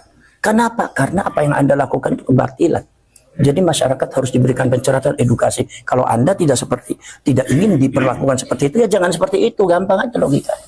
Bukan ngajak perang. Maka dari itu saya minta kepada seluruh Laskar Sabilillah, bukan saya meringankan pernyataan Rizik Syihab, tetapi kalian gak usah terlalu ditanggap. Tapi kalian tetap harus berhati-hati. Tetap harus berhati-hati. Kenapa sebabnya? Jejak digitalnya banyak, jejak sejarahnya banyak. Apalagi ada terjadi katanya penculikan. Ini persis gerakannya seperti komunis ini. Jadi ini jangan-jangan ada orang PKI berteriak PKI, komunis berteriak komunis. Zamannya para ulama, para kiai juga seperti itu. Yang PKI dianggap pejuang, yang pejuangnya dianggapnya PKI, komunis. Itu terjadi di Jawa Timur juga ada. Jadi artinya apa? Ini fitnah seperti ini gelontorkan, itu sejarah akan berulang seperti itu. Pada waktu zamannya komunis juga seperti itu. Dan itu yang harus kalian pahami. Maka hati-hati. Tapi kalian nggak usah terlalu menanggapi terlalu serius.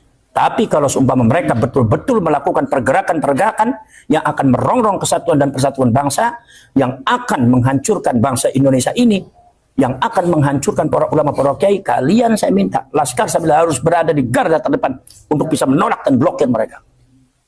Bekerja sama dengan TNI, bekerja sama dengan kepolisian.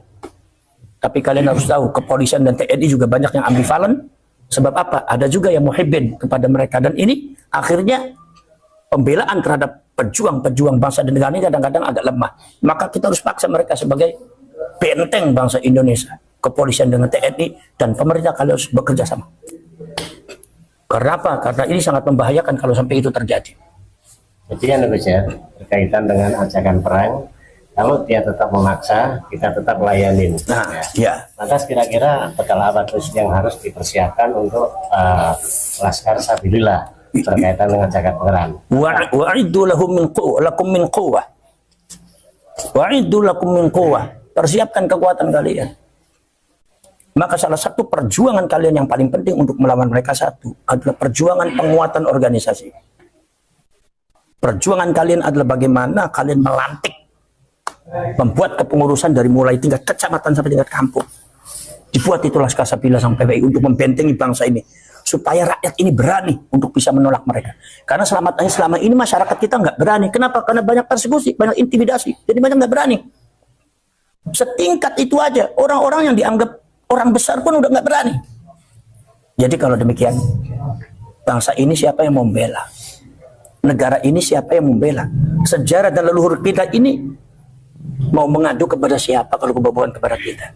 Nah, kita inilah yang tergabung dalam PWI dan Laskar Sabilillah adalah orang-orang yang memiliki kesadaran, ya diberkahi oleh Allah kesadaran, dibuka mata hatinya. Bagaimana yang hak, bagaimana yang batil, maka kalian ini harus menyusun, harus pandai.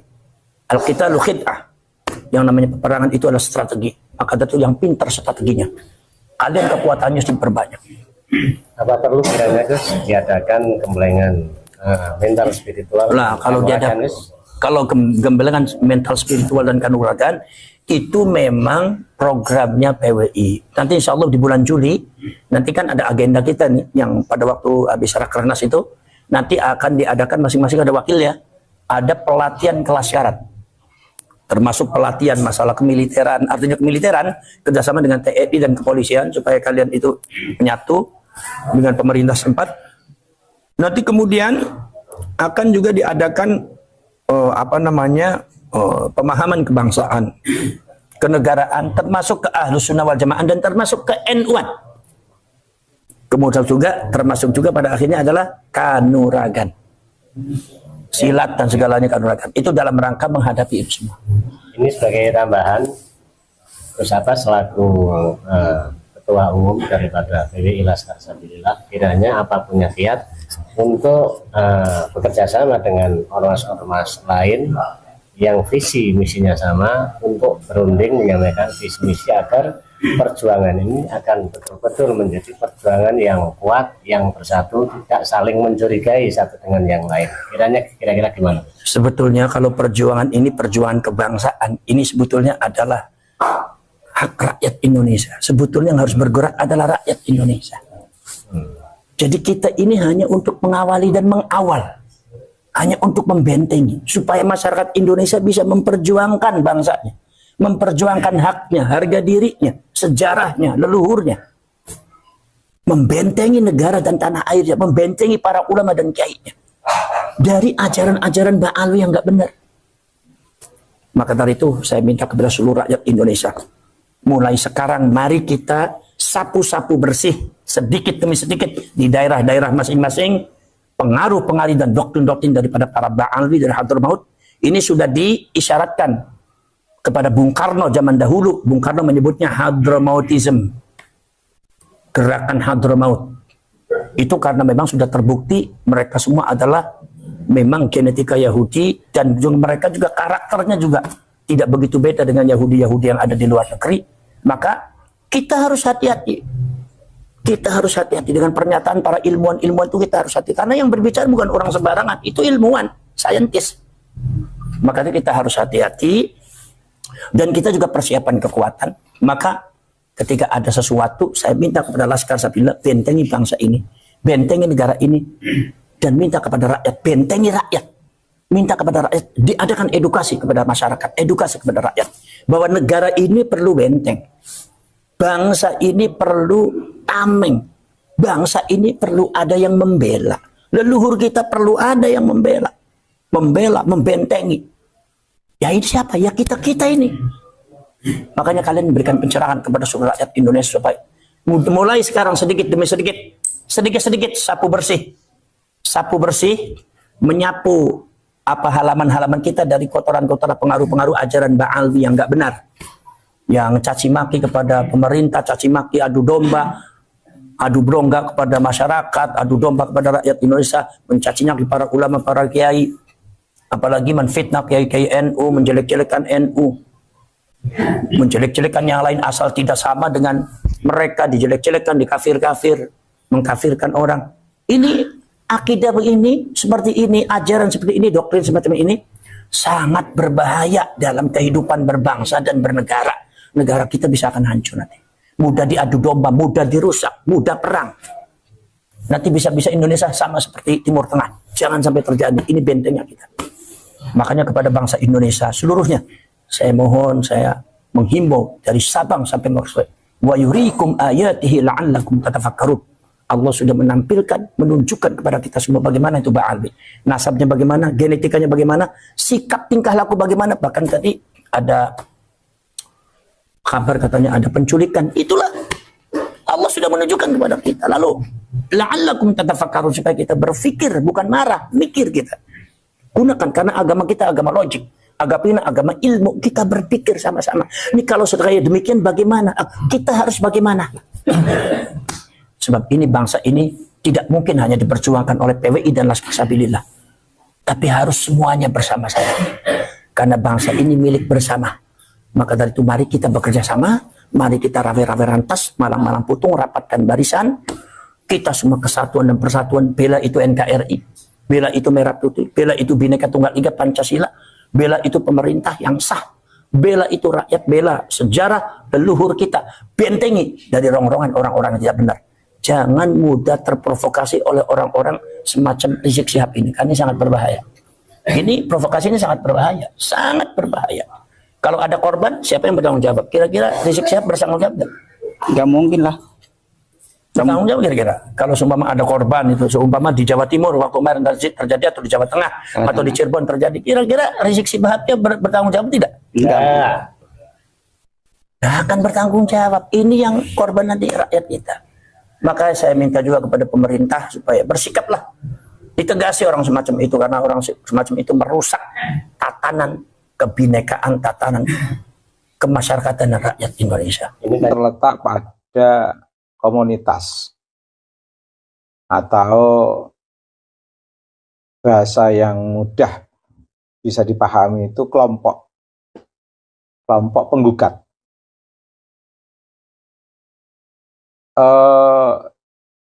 Yang menurut saya nampak berlebihan dan over acting sampai pada ungkapan atau sampai memunculkan sebuah ungkapan yang berlebihan,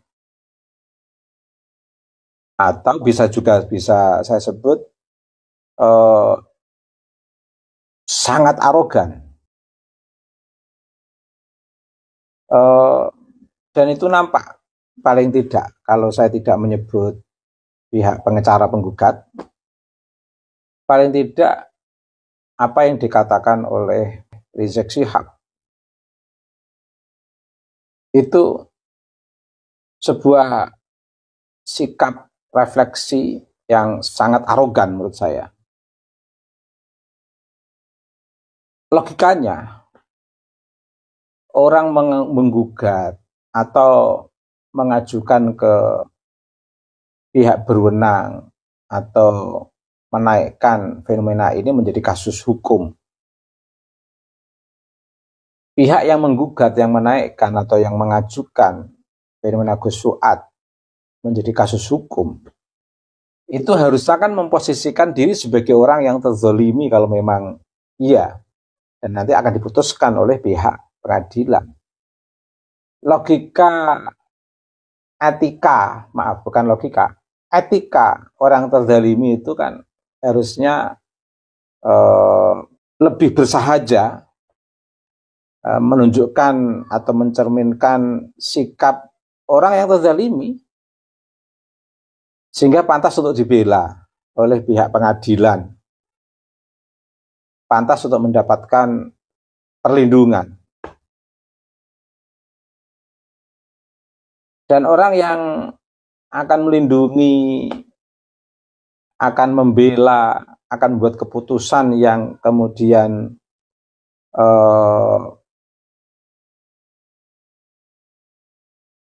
menjadi sebuah keputusan yang mengangkat harkat martabat orang yang terzalimi itu bisa dikatakan pantas. Karena memang dia yang mengajukan kasus hukum ini melalui advokat, melalui pendamping, itu memang betul-betul orang yang terzalimi. Sehingga pantas untuk mendapatkan hak, harkat martabat kemanusiaan yang dimiliki orang yang mengajukan fenomena ini dalam kasus hukum misalnya. Tapi menurut saya ya bermula dari keheranan saya saja, tentu akan memunculkan keheranan publik. Ini orang mengajukan ke pihak berwenang atau ke pihak pengadilan atau menuntut perlindungan hukum, hidup di tengah sebuah negara yang memang berbasis hukum, tapi dengan cara-cara yang tadi saya sebutkan, arogan. Contoh konkretnya begini, biar gak usah bertele-tele.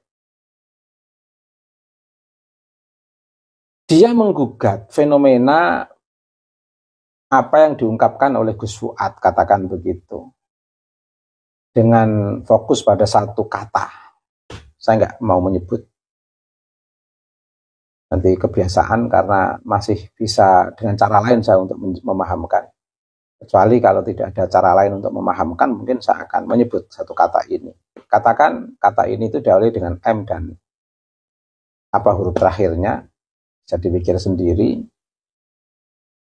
Dia menuntut atas ungkapan yang dianggap ujaran kebencian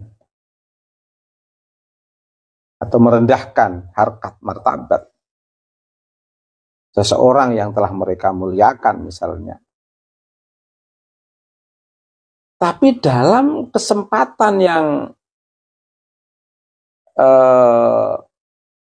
berbeda, dia penggugat ini mengungkapkan kata yang sama dengan istilah yang dia gugat, yang dikeluarkan oleh Gus Fuad. Gus Fuad mengatakan satu kata, des, begitu misalnya.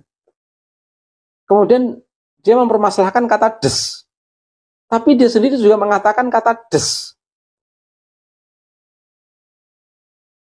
Bahkan tidak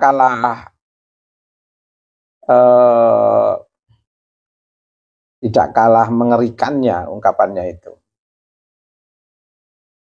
Gus Fuad mengungkapkan sebuah kata bla bla, mo bla gitu kan. Katakan mo bla, katakan begitu.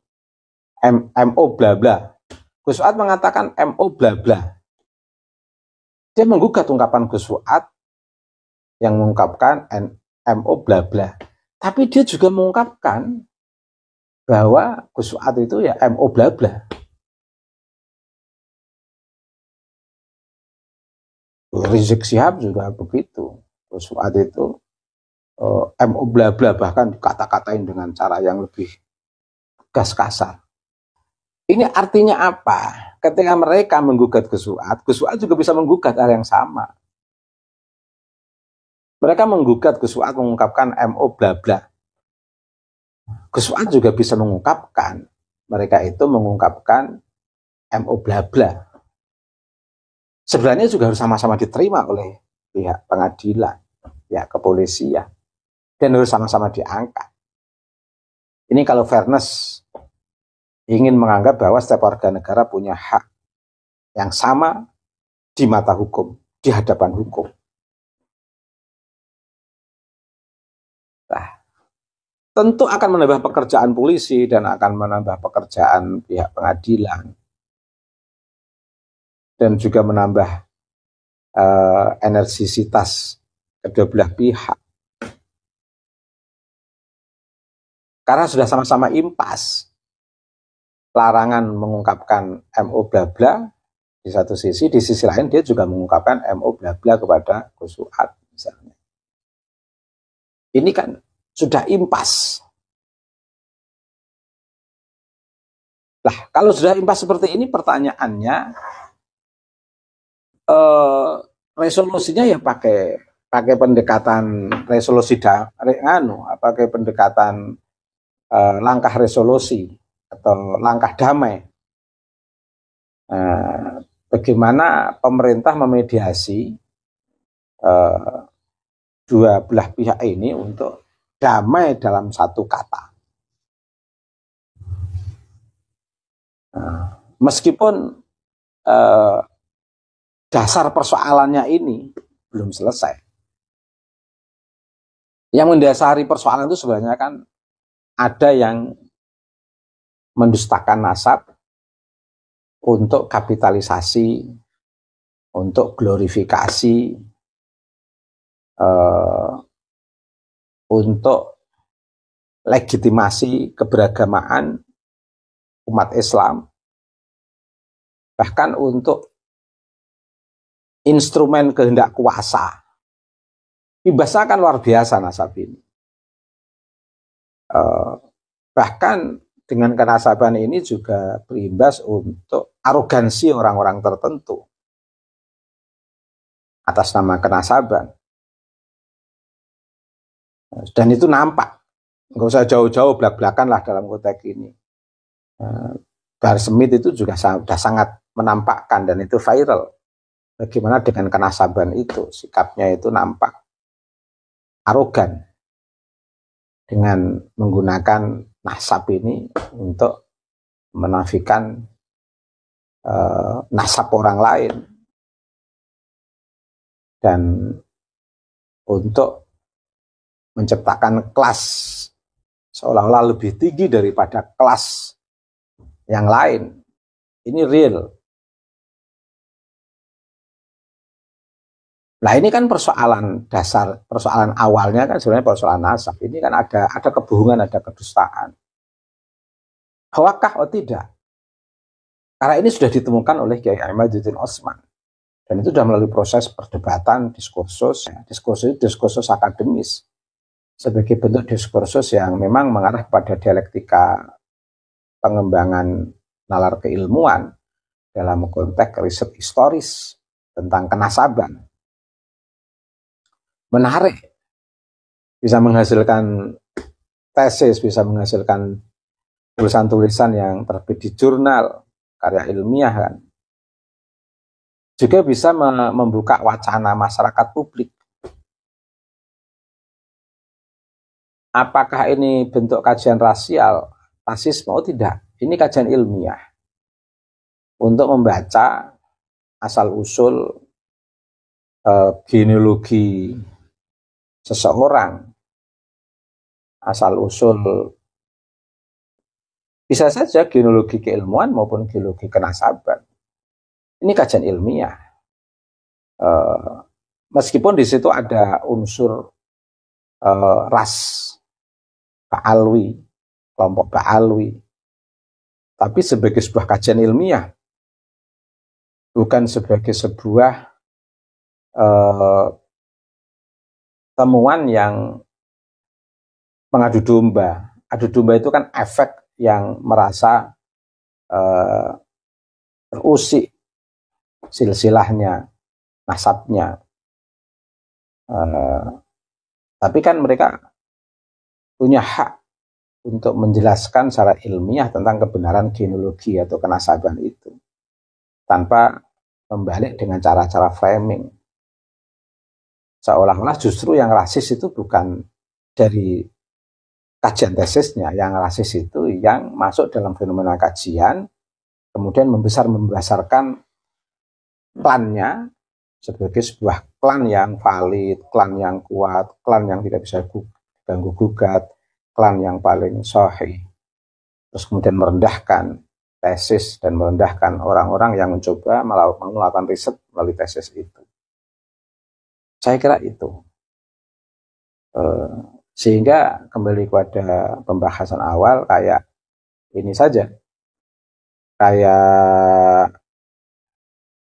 orang sholat, membatalkan orang sholat, sebenarnya dia sendiri dalam keadaan sholat, dia juga batal. Menggugat orang mengungkapkan kata MO bla bla, dia sendiri mengungkapkan kata MO bla bla.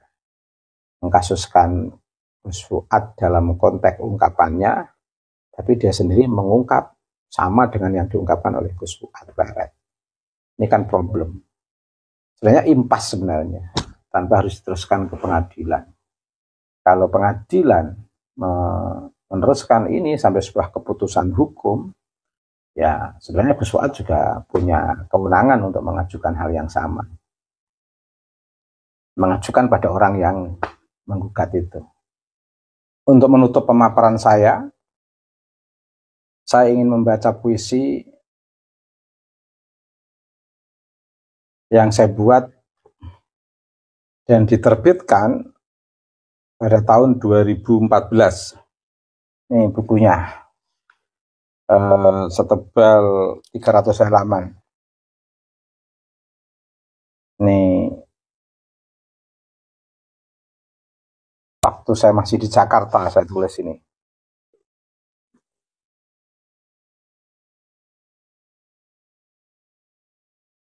Ada dua puisi yang ingin saya baca. Yang pertama, pantaskah sebuah telaga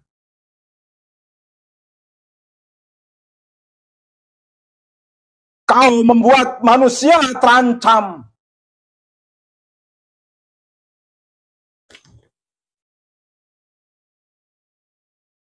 Maulaya, bersama nafas rahmanmu, aku merasakan kehadiranmu, menguatkanku melepas lelah dan dahaga. Membaca kesabaran menanti wajah indah, penuh keagungan dan berwibawa. Maulaya, aku akan selalu mengerti maksud sandi 99 dalam genggamku yang aku baca di pinggiran telaga. Memantulkan keyakinan dan rasa. Di tengah guratan leher wajah dunia. Puisi yang kedua, keraguan yang membelit setelah mendengarkan cacianmu. Maulaya, mengapa masih ada keraguan pada dua kalimah kesaksianku? Dengan melupakan makna hidup dan mati. Sementara aku sudah dalam selendang keagunganmu. Mengawal peradaban Adam, menandai kenangan yang pergi dan datang, menghapus keraguan dan kebencian, kesedihan dan bahagia, kehampaan dan kosong. Amal kita kubu, ibu lagi ngejukut duitnya laki di kamar mandi lakinya, kandong diserobot baik, ibu ngekek ibu ngedelan kita uang ku bakalan yang akhirat itu. Arame yaumul hisab. Iku wong-wong apes nyisin, wong-wong sing dianggap wali, wong-wong sing dianggap cucu Nabi. Di situ semuanya dibuka di hadapan seluruh manusia min ladun Adam ila yaumil kiamah. Maka sebelum hari yang sangat memalukan itu datang, wahai para pemalsu, sadarlah pung masih ana waktu. Bengen leluhur sira iku ora dosa sing durung bab nasab kima, kecuali sing pertama kali berbohong. Tapi yang di tengah-tengah itu nggak tahu dheweke selamat. Tapi dari tahun 2022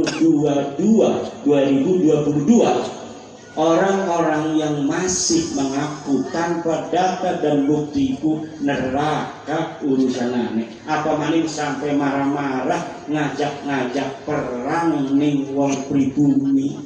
Lah wong pribumi aja ditakoni perang, jauh bagian kita tuh kan perang leluhur kita badan. Tetapi kita duduk itu digelatih. Diksi digelatih adalah kesadaran seluruh kibin-kibin. Dulu pula kibiniku supaya sejarah segala macam aja dirubah, supaya menjadi pahlawan aja wong-wong sing ora berjasa. Lah Gus Fuad wingi ngomong, Gus Fuad Idrus Al-Jupri tidak layak jadi pahlawan karena berdasarkan bukti dan fakta dia bukan orang Indonesia. Dia pindah tahun 1922, merdeka tahun 1945. Kalau dia pahlawan, harusnya dari tahun 1922 itu dia ikut berjuang, pernah menggerakkan rakyat untuk melawan penjajah, tapi tidak ada datanya. Ini yang diomong sama Gus Fuad. Beliau tidak setuju karena Idrus Al-Jupri tidak layak jadi pahlawan karena dia tidak mengangkat senjata, dia tidak mengajak jamaahnya untuk melawan penjajah. Setelah merdeka tahun 1945 masih ada pergolakan Belanda takamaling sampai 1949, tidak ada satu data pun Salim bin Idrus Al-Jufri ikut terjun ke medan perang untuk melawan penjajah. Sedang singgarani pahlawan itu syarat utamanya pernah turun ke medan perang, atau dia berjasa besar setelah merdeka. Hidup misalnya dia lahir 1946 sesudah merdeka. Barang anu kayak Gus Dur radhiyallahu anhu banyak jasa untuk negeri ini. Dialah yang telah mengelus-ngelus, memberikan harapan, penghormatan kepada masyarakat Papua, sehingga Papua tidak jadi untuk berpisah dari NKRI. Itu jasanya besar. Walaupun dia tidak ikut perang karena memang lahir 1946, maka dia layak jadi presiden. Mbah Abbas Buntet, dia banyak saksi, bukti sejamannya banyak. Mbah Hasim mengangkat dia jadi panglima santri perang 10 November. Perang 10 November itu seluruh rakyat punya panglima. Anak panglima pemuda, anak panglima dari orang Cina, panglima dari orang-orang nasionalis. Dari kaum santri ikut perang, panglimanya namanya Mbah Abbas Buntet, kakek daripada Gus Abbas ketua PWI. Itu saksi-saksinya banyak, diakui oleh TNI, diakui oleh Polri. Orang semacam itu layak jadi pahlawan nasional. Tapi Salim bin Idrus Al-Jufri tidak ada datanya. Kemudian syaratnya harus WNI. Dia tidak WNI karena lahirnya di Yaman. Kata Gus Fuad mengklarifikasi istilah monyet itu, bahwa istilah monyet itu bukan untuk pribadi Salim bin Idrus, tetapi itu untuk usaha-usaha yang melawan undang-undang. Orang yang tidak memenuhi syarat menjadi pahlawan ama orang-orang tertentu diusahakan menjadi pahlawan. Ini yang disebut monyet oleh Gus Fuad, bukan kepada diri Salim bin Idrusnya. Gus Fuadnya sudah mengklarifikasi, sudah mohon maaf. Belum tentu orang yang diusulkan ini Salim bin Idrusnya setuju juga. Dia diusulkan, kan orangnya sudah tiada. Jadi jangan memaksakan sesuatu sehingga melanggar undang-undang. Dan ini bisa dipakai oleh musuh Pak Prabowo untuk nanti mempermasalahkan Pak Prabowo, karena cara dalam mengangkat seorang jadi pahlawan ada undang-undangnya. Nanti Bapak Prabowo bisa dituntut melanggar undang-undang ketika menetapkan seseorang yang tidak pantas jadi pahlawan. Nah, yang aneh lagi, orang yang tidak lahir di Indonesia karena dia lahir di Hadramaut mendapat WNI, warga negara Indonesia.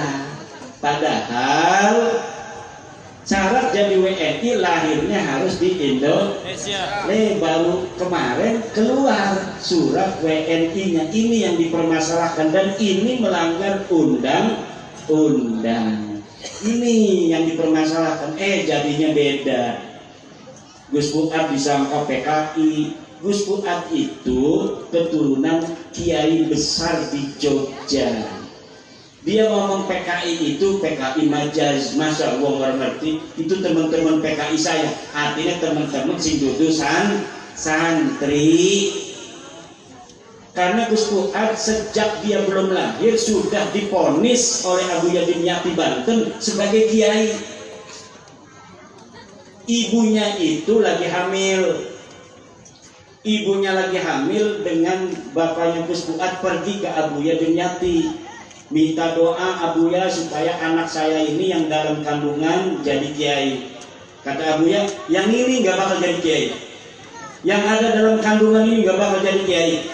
Nanti yang jadi kiai kalau kamu ngandung lagi, kasih nama Fuad. Pas lahir memang benar nggak bisa jadi kiai karena dia perempuan, tetehnya Gus Fuad. Akhirnya ketika hamil lagi keluar anak laki-laki, maka langsung dikasih nama Fuad. Maka kata neneknya, kiai, panggil dia kiai. Sejak orok dipanggil kiai, ta'ziman wa takriman kepada Abuya Dimyati. Karena ini ucapan daripada Abuya Dimyati, ini bakal jadi kiai. Maka neneknya itu Gus Fuad memanggilnya kiai sejak orok. Ketika remaja Gus Fuad dipanggil kiai-kiai begitu, nggak mau dia. Nggak mau saya dipanggil kiai, nggak mau jadi kiai saya. Kiai itu hidupnya hanya majelis rumah begitu aja, nggak keren katanya. Akhirnya dia itu sampai temennya sama orang Kristen, sama orang Buddha, sama orang Hindu. Bahkan dia, lah kalau begini pangeran tidak ada, masa saya disuruh jadi kiai katanya. Itu sampai begitu dia dalam pencarian waktu mudanya itu. Sampai kemudian neneknya itu dilaporkan sama keluarganya. Itu gimana Gus Fuad itu semakin ngawur aja. Biarin aja, kata neneknya. Yang ngomong dia bakal jadi kiai itu Abuya Dimyati. Saya yakin apa yang diomongkan Abuya itu akan terjadi. Dan akhirnya betul setelah lama Gus Fuad pencarian jati diri, kembalinya mondok dan akhirnya bikin pesantren Raudatul Fatihah. Anaknya itu Gus Samo itu hafidul Quran. Coba lihat di dalam YouTube-nya apa namanya Pecinta Wali dan YouTube Gus Fuad. Tuh selama Ramadan anaknya ini menghafal 1 juz di YouTube.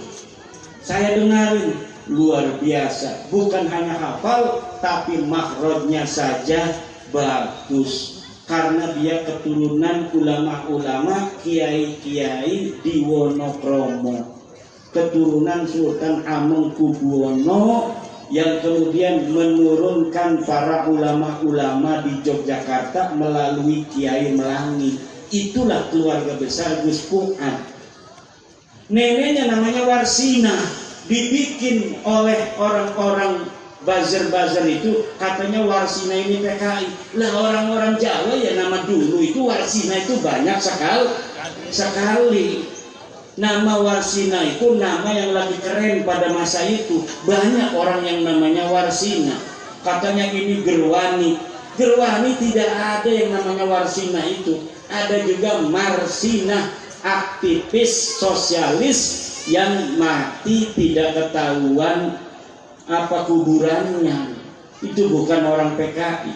Jadi hari ini muter-muter karena perangnya hanya perang medsos, perang narasi. Yang saya berikan kepada PKI, tetap jaga kondusivitas para laskar. Harus koordinasi dengan tentara dan koordinasi dengan polisi. Kita bersinergi menjaga keamanan dan ketertiban negara dan bangsa Indonesia. Provokasi Rizik Syihab itu ngajak perang akan dilaporkan. Dan aku perintahkan sebagai wakil ketua PWI LS Pusat agar seluruh pengurus-pengurus daerah melaporkan provokasi itu agar ditangani secara hukum yang berlaku di Indonesia. Senin mulai laporkan. Kita tidak pakai kekerasan, tapi kita negara hukum. Panglima negara Indonesia adalah hukum, maka kita laporkan ke polisi, biar polisi yang kemudian menangani dan menangkap orang yang telah memprovokasi masyarakat untuk melakukan tindakan kekerasan.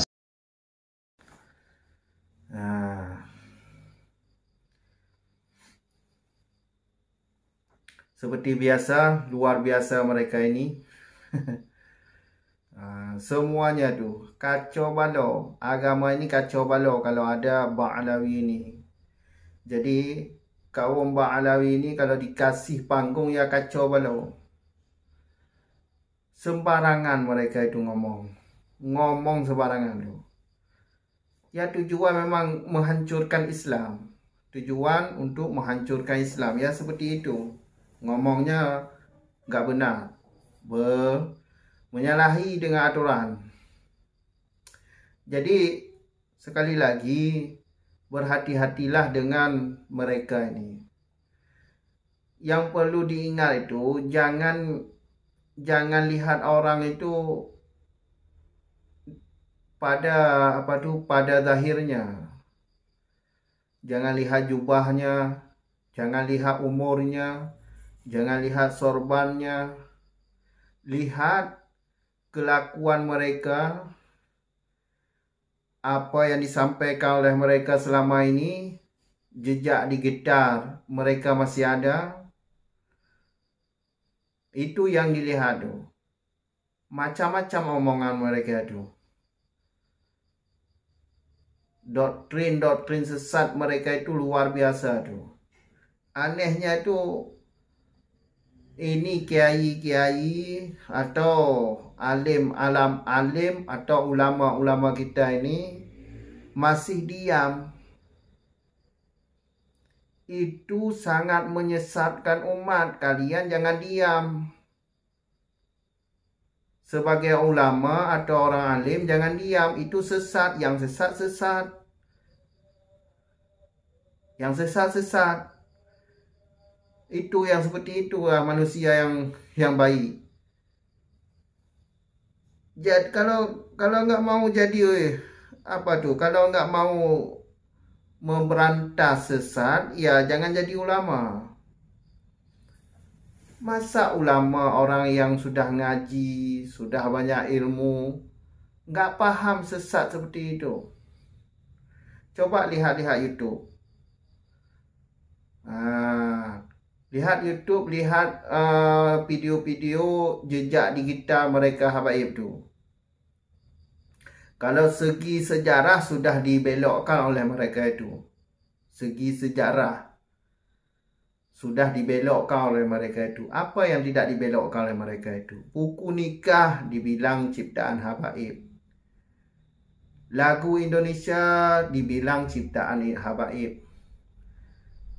Indonesia ini merdeka gara-gara habaib.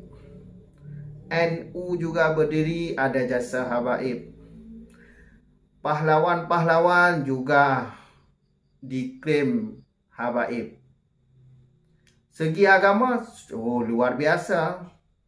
Segi agama, doktrin-doktrin sesat mereka itu. Lihatlah video-video jejak digital mereka itu. Masih ada di YouTube tu.